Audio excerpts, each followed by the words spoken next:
I'm going to talk to you about the ghetto in Krakow. And the war started in 1939, but the ghetto was set here where I am in 1941. And this place where I am now is the limit. So the church was officially outside, and this is a neighborhood. And the Germans decided to take just one part of this neighborhood, and they call it the Jewish residential area. So the building to my left, this gray building that I'm showing you now with this man that is crossing the street, this is the place where Roman Polanski lived. Oh. And it's this building. But if you see from my side, where you see these red cars, there's no main entrance, right? Yeah. Main entrance is to the right. So where you see the motorbike a little bit up on the hill, which means that the house was inside the ghetto, but the main entrance was outside the ghetto. There was a wall between this red car and the grass that you see to the left. So the wall was here, which means that many people had to go from another side, take a round, enter from here, and inside the courtyards of the buildings, they reach the place where they were living. And this made their life very complicated. Yeah. So Roman Polanski was 8 years old when he was living here with his family. And he remembers that one day he woke up and from one of these windows where he was living, he saw some men building something here. And he realized that they were building a wall and that they were going to be walled in, and also that the wall had the shape of the thumbs from the graves of the cemetery. And he started crying because he didn't understand why now Jewish people had to be locked in inside a different place and why they now had this wall. So now we have different buildings, but nothing has been destroyed. So what you're seeing is original, yes? And as you see, it's part of the neighborhood again. So I'm going to go around, and this part was the ghetto wall. So I am outside of the ghetto limits, and this part was ghetto already. There were 68,500 Jewish people in Krakow before the war. And then later, after 2 or 3 years, we only have 8,000 Jewish people in Krakow. And in the ghetto, only 15,000 were allowed to go inside. People who were still healthy, people who could still work in factories. Inside the ghetto, you would have factories, you would have shops. But people inside the ghetto, before it was a ghetto, you would have Jewish people and Polish people. And they expelled, the Germans expelled the Polish population, and they only filled the houses with Jewish population. So the idea was that the ghetto was supposed to be full with Jewish people, shops for the Jewish people, factories where the Jewish people would work, and nothing else. Now I'm literally following the line that would be the limit of this ghetto, and I'm going to show you one place where there was one factory. The main entrances to the ghetto. So there was a gate, and here you would have the police checking your documents. Also, the tram would pass, and the tram would go along the ghetto, but never stopping inside the ghetto. There was no tram stop inside the ghetto. So sometimes people people riding in this tram, they would send packages or they would throw packages inside the ghetto in order to help people out, right?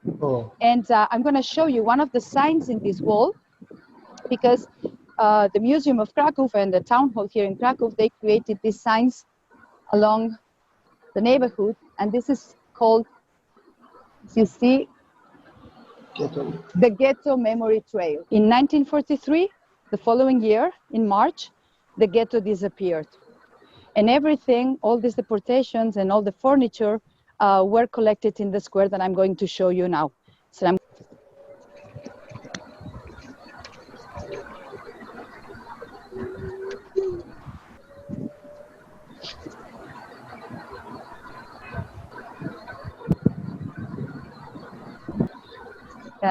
okay, here we are. Now I'm going to slow down.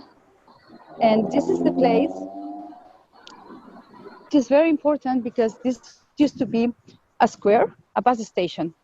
Before the war, people would take buses here to go, for example, on holidays. But this is the square where everything happened during the times of the war. In 1941, this place became part of the ghetto. And in 1941, they put one of the main entrances of the ghetto facing this square. And the deportations took place here. And we know many of the stories of what happened here because we had a witness who was not a Jew, he was a Pole. And this Polish man managed to stay in the ghetto, sleep, live in the ghetto, and also to keep his business. And the business is just behind me. We have this beautiful story of the pharmacy of the ghetto. Tadeusz Pankiewicz is this man that I'm showing you now. So Tadeusz Pankiewicz is righteous among the nations. So he has this recognition by the Yad Vashem Foundation from Israel. And what he did is that he succeeded in staying in his business. It was his family business. It was a chemistry, a pharmacy. The name was the Eagle Pharmacy. Here you see it in Polish, Apteka pod Orłem. Now it's a museum. But this man, he managed to convince the Germans that he should be staying in his own business. So he said, he convinced them, and he decided to live here. Can you see the window, right? Yeah. So you see these windows are facing the square. So he would be seeing, he also had 3 ladies working with him. And the 4 of them, they were taking shifts and turns, but they were seeing absolutely everything that was going on in this square.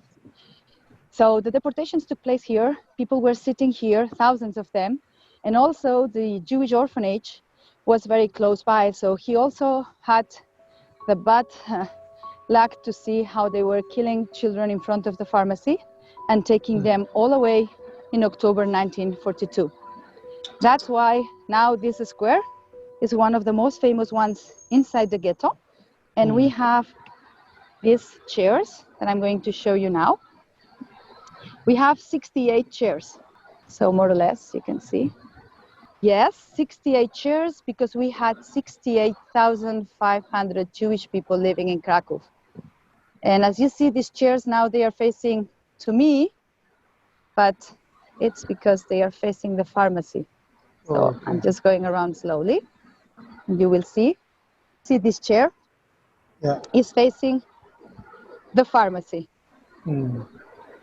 And some chairs are facing other places. So I'm going to point to one of the chairs. There's some people here on this crane. There's actually one lady sitting on the chair. Can you see? Yep. Here, yeah. So this lady is sitting on the chair that is facing to the crane because in this street, many people were shot and there used to be a hospital at the end. So the purpose of the chair is to remembering also the people who were killed and murdered here. And I'm just going to go around the wall. In the presentation that I send you, if you can later share it maybe with the other people, one thing that I usually tell here is that to me it was very important to read one book that is called Justina's Diary. And Justina was, she didn't survive the war. She was a writer. She was a Jewish girl. And she was part of the Jewish resistance. And there is one chapter, and it's the chapter that I scanned so I could share it with you, in which she says, I'm really, really upset that everybody tells me why I don't escape. As if it is that easy. If you check this wall, it's just 3 meters tall. It has the shape, you see this shape? It's the shape of the graves of the Jewish cemetery. And they did it on purpose. So they feel that they are locked inside a place that looks like a cemetery. So this is a place for memory, as you see, to put some candles. And here in Polish, it says something like, this is the last place and the last spot where Jewish people would breathe. And later they would take this road, slowly, and over there is the train station. So this is the last time they were seeing their city. And one of the gates was here. So they would cross this gate, follow this path, and this way they would go to the train station in silence. And it's not that easy to escape because even though it's not very high, there's nothing else on the other side. And this was something that it was hard for me to understand. But if you were a Jew outside of the ghetto, you would be threatened all the time. You don't know which neighbors are going to deliver you to the police. You don't know if you're going to find the police following you, the Gestapo. So it was very complicated to survive outside of the ghetto because if you were collaborating, helping, hiding a Jew, you would be dying. Like there was death penalty in Poland for that. So Polish neighbors were scared of intervening. But also if you were delivering a Jewish person, maybe you would get a prize, maybe you would get more food. So the Germans created this regulation and this world in which everybody was fighting against everybody. Okay. Do you have any questions for now? Anyone would like to ask something or add something? It's so overwhelming, no, to Yeah. hear about it. So I remember sort of being overwhelmed even when I went to the camps Mm-hmm. when I came to Krakow. So, but sadly, this part of Krakow I missed. So, thank you for bringing this up. So, Jews, I was planning to finish in front of Schindler's Factory Museum, and so Jewish people were living here from 1941 to 1943. And I am, slowly going to the factory of Oscar Schindler. So Oscar Schindler, he was German, but he came from the Czech Republic. okay. And she came to Krakow because he was looking for business. He was a spy for the Germans, so he was collaborating with the Nazis. Uh-huh. So he found out this accountant, his name was Isaac Stern, and he was a Jew. He was working in Krakow, and they met, and he said, okay, I need to find a business, so help me out. And he arranged a deal with the Jewish owners of the factory that I'm going to show you now. And the deal was that Oscar Schindler was running the factory because, of course, Jewish people were looted and deprived of everything, so they lost the factory. But Oscar Schindler is going to be the director of the factory, and he's going to employ only Jewish people. So we are almost there. And nowadays, this factory is a museum, and it's one of the most visited museums in Krakow because it tells the story, the history of Jewish people and Polish people and Germans in the city during the war. I'm almost there. Okay, so here I can slow down. I don't know how many of you have seen Schindler's List, the movie. The place that you can see here to my left, where it says Mozak, this is a new museum. It's a contemporary art museum. And the museum of Schindler's factory, it's at the front. So this long building that you see with color white, this is the original place where the story of Schindler's List happened. Now it's a museum of history. I'm reaching it. But if you watch the movie, they filmed it here because the building is still standing up. So this is where this German, Oscar Schindler, this is the factory that he took as an advantage, of course, because the owners were Jews. And he was employing more than 1,000 Jewish people, and he managed to save them at the times of the war. Yeah. So they were making here pots and saucepans, things for the kitchen, right? Kitchen appliances.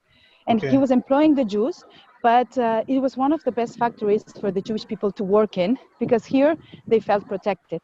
And Oscar Schindler, he didn't care much whether they were Jews or not. He just wanted to exploit them because he was making a lot of money with them. Okay. But at the end, in 1943, he realized about what was going on in the ghetto, the liquidation of the ghetto, the children that disappeared, and he felt really bad. He decided to take part in saving them. So I'll show you the photos of the people who survived thanks to him. But this is one of the most important places, the main entrance. It's also shown in the movie. He took photos with the workers here.